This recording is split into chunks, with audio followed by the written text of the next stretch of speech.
ناظرین کرام، بیتب بدایونی چینل میں آپ کا خیر مقدم ہے۔ پچھلی ویڈیو میں ہم نے شیخ صاحب علیہ الرحمہ کا تعارف بیان کیا تھا۔ ویڈیو کی طوالت کے مد نظر ہم نے ان کی شاعری پر بات نہیں کی تھی۔ آج ہم ان کی شاعری اور ان کی شاعرانہ خوبیوں پر بات کریں گے۔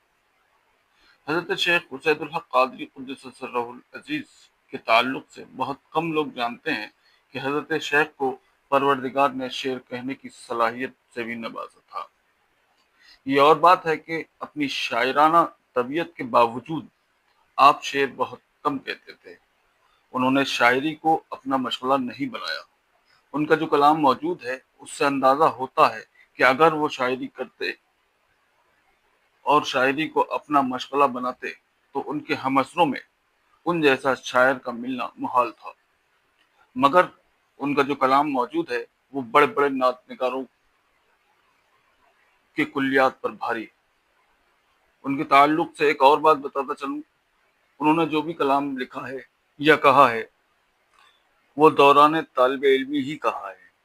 فارغ التحصیل ہونے کے بعد وہ مکمل طور پر دینی علوم اور دینی خدمات کی طرف متوجہ ہو گئے اور اس طرف بھی مائع ناز کام کیا، مگر ہم یہاں حضرت شیخ قدس سرہ العزیز کی شاعری پر بات کر رہے ہیں۔ حضرت شیخ صاحب نے اولاً اپنے اشعار پر نظر ثانی کرنے کی غرض سے حضرت شاد ککرالوی صاحب کی جانب رجوع کیا۔ جناب شاد ککرالوی صاحب ان کے کلام پر ایک نقطہ بھی ادھر سے ادھر نہ کر سکے۔ ان کا ہر شعر اپنی جگہ مرصع تھا۔ ہم یہاں حضرت شیخ صاحب علیہ الرحمہ کے کلام کے چند نمونے پیش کر رہے ہیں، ملاحظہ فرمائیں۔ سب سے پہلے ہم حضرت شیخ کی حمدیہ نعت پیش کر رہے ہیں، ملاحظہ فرمائیں۔ میں پہلے کوثر و تسنیم سے وضو کر لوں، پھر اپنے دامن الفاظ کو رفو کر لوں، میں اپنی فکر رسا کو ادب شعار کروں، تصورات و خیالات باوقار کروں، قلم کو سرحد ادراک سے گزرنا ہے کہ مجھ کو رب تعالیٰ کی حمد لکھنا ہے۔ وہ رب کہ جس نے رسول کریم بھیجا ہے، بنا کے اس کو رؤوف و رحیم بھیجا ہے۔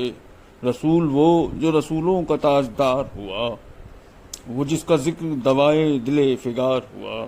رسول وہ جسے محبوب کردگار کہیں، رسول وہ جسے قدرت کا شاہکار کہیں۔